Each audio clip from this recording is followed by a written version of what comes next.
Corvin Hase Lord Hayes. Long have I wandered the dim, dull, gray corridors of borrowed insanity. It wasn't mine. It never was. So often did they point the finger and laugh and say, they're insane. Put them on some medication. All the while, they know not. They've inherited shame. Yes, they always try to stomp and stamp out the symptom, but they never reach for the root of the issue. And forever that fire burns.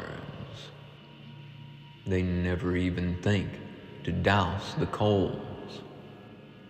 Some even grow a fervor, a vigor to stomp the symptom. A never-ending game. That fire always comes back. I love that target. It always gets back up for me. They think they know. Oh, how they think they know. Always. Something's wrong with that boy, that girl, that man, that woman. And they laugh to seal the doorway to their own heart. They don't want to taste that bitter human sympathy, nor the golden empathy, not even for themselves. But, of course, one mustn't stand too far apart from the crowd. We must maintain the facade. We must wear our masks. We must do as we're told. You must. You must. You must. You must. On and on it goes. Where does the merry-go-round stop when it was built on an eternal axis? That is the nature of the Catch-22. Hate never cured hate and never will. Judgment, condemnation, criticism, envy, jealousy, lies, deceit, hate, self-pity never cured their kind and never will. And so they point the finger and laugh through their teeth, all the while never realizing they were staring in a mirror. Oh, how often they say, they're insane. There's something wrong with them. They must not have been put together right. But so rarely do they ever say, God help them, because no one else can. They always say, seek help. You need help. They need help. I'm so glad I'm not like that one. It's a good thing I was raised right. Battered with belts and screams. Slamming doors and rattling windows. Thank God for that, because otherwise I might have turned out like them. So they close the door to their heart, afraid to feel not just what the other feels, but what they truly feel on the inside.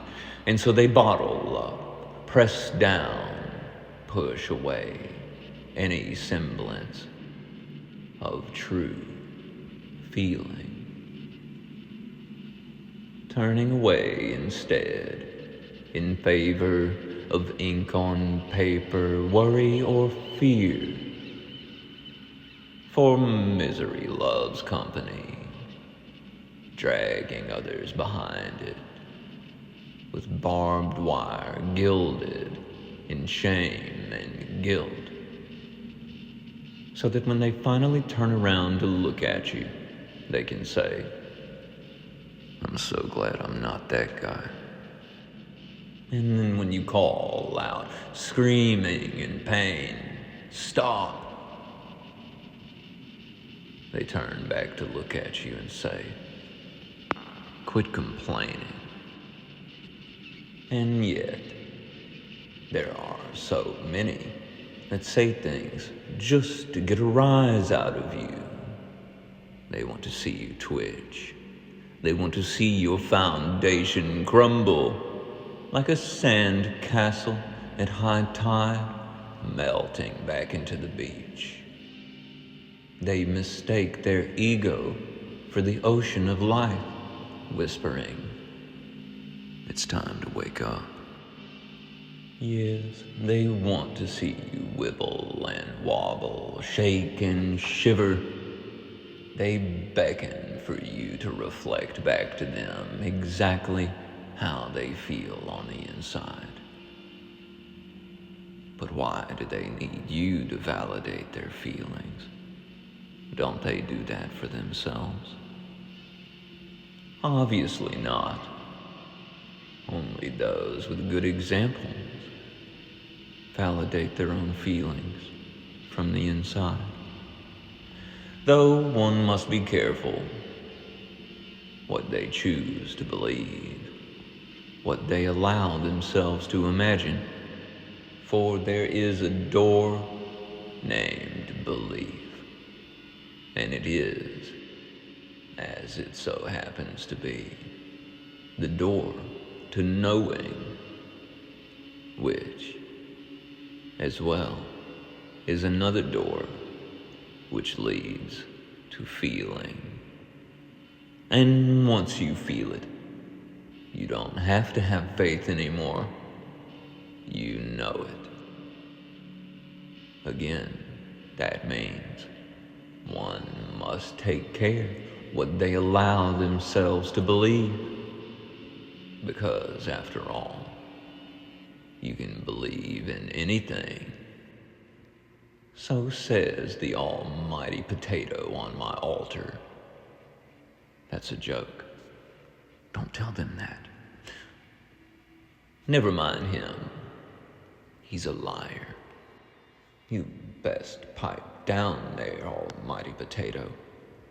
I'll be cooking you for dinner.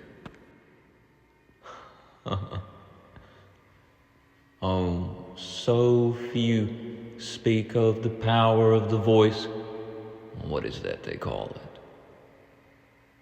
In that mismatched book of mistranslations. The power of the word. So often you hear of it, but never do you hear what it means. Do you? I have not. Not even with all the times I have asked what it means. But maybe they were simply afraid to tell me.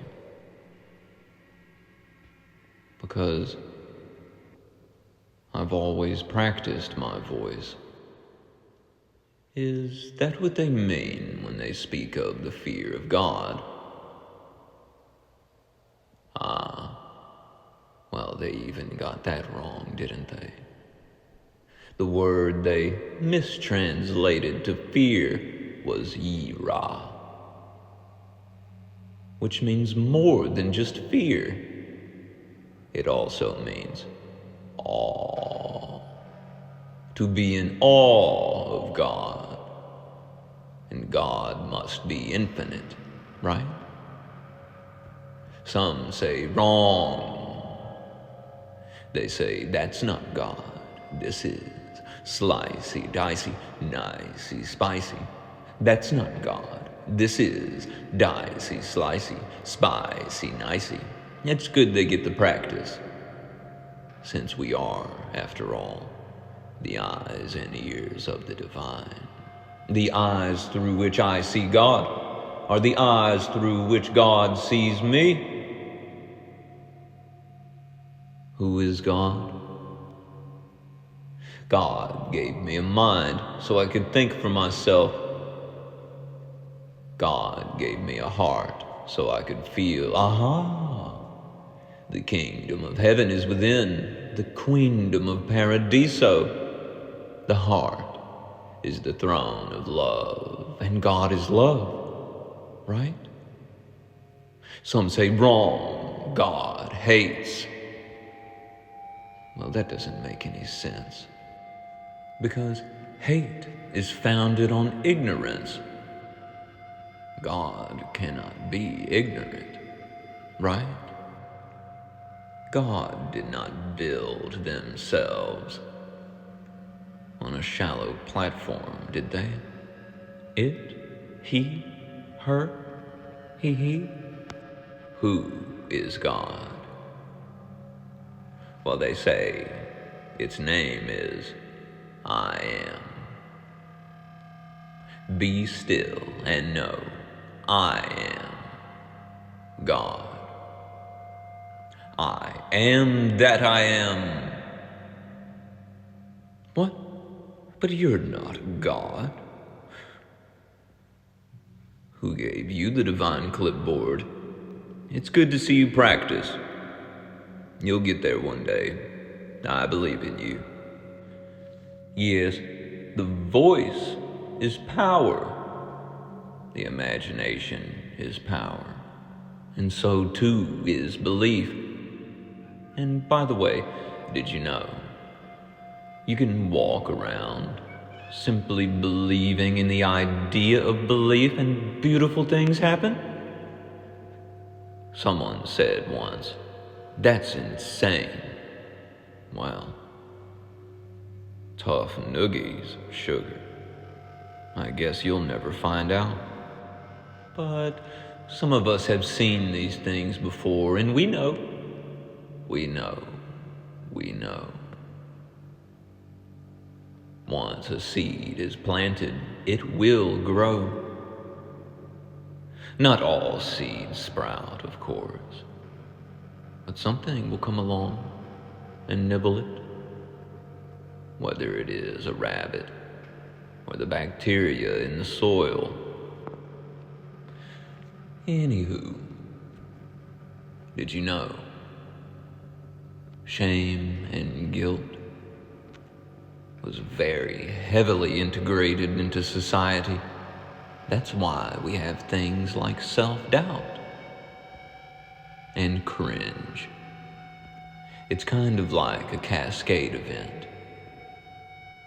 I'm afraid to be my true, real, genuine, authentic self because I don't want someone to swivel in their computer chair because they're afraid of being true, real, genuine, and authentic.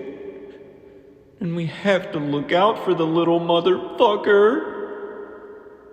Otherwise, he'll be afraid to be authentic. Wait, I said that backwards. Did I? Well, if I did, would you believe me if I said I did it on purpose? Or would you know that that is not the point? Oh, so often, people will only hear one or two words out of every sentence you speak, and they make up the rest. Who needs truth anyway when we can't tell the difference? We've been lied to for so long. What does it even matter anymore? Well, at least the truth is finally coming out. What's it been? Just a couple of 1,000 years. Long enough to make coffee.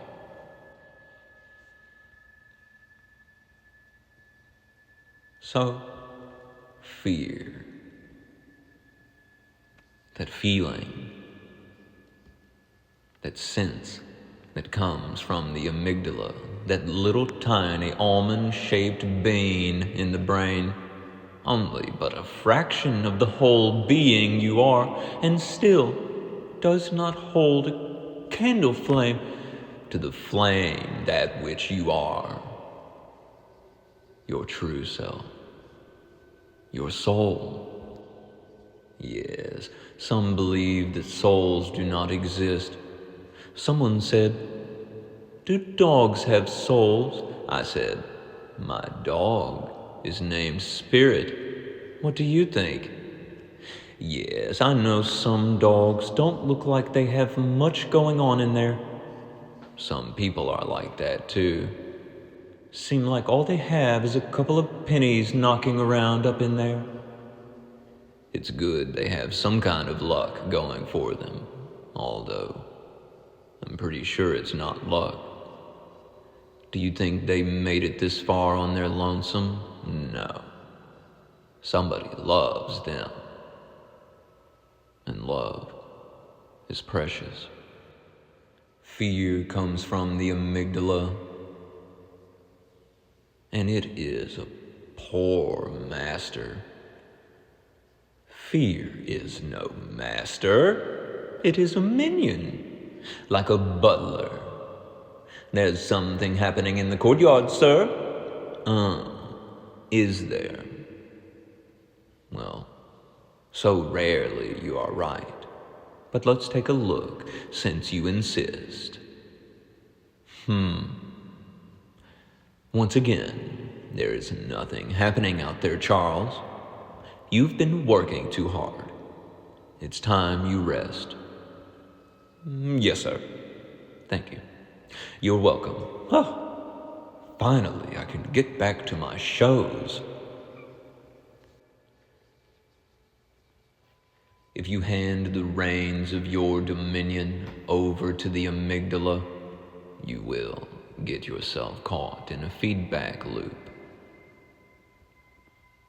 But when you realize you have, I say, rejoice, for you have caught it. Fear not, I say, rather be in awe of the divine, awe of God, in awe of the infinite, to be in awe of love itself. And love, after all, is rather humanly incomprehensible, don't you think? You can feel it, yes, but when you try to reach for its edges, they're not there. Unless, of course, we're talking about conditional love, which always seems to have an end, no matter what you do. Pitiful. Enough with all of this. Love, mercy, and service to God. Who is God? Well, God gave me a heart to listen to. God gave me a mind so I could think for myself. I am that I am. I am who God wanted to be, and here I am. What blasphemy it would be to deny me of what I am, who I am be. No judge on duty, not my garden, not my problem. If how you want to be is exactly what God wanted to see, peering through your eyes, it has nothing to do with me.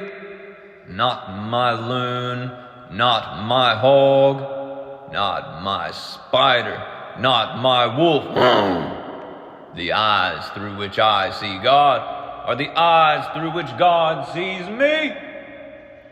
If you won't abide your nature because someone wants you bland, God help you, because no one else can. Free will is a choice. Power to the God within. I am that I am. I am the rooted one, whose roots grow way deep, like a diamond vein way down in the earth.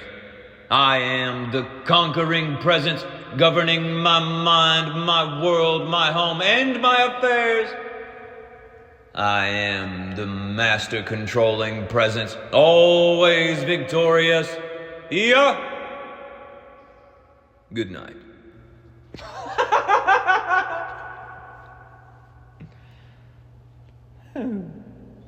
Praise God and pass the chicken. And God bless your divine presence. Eeya.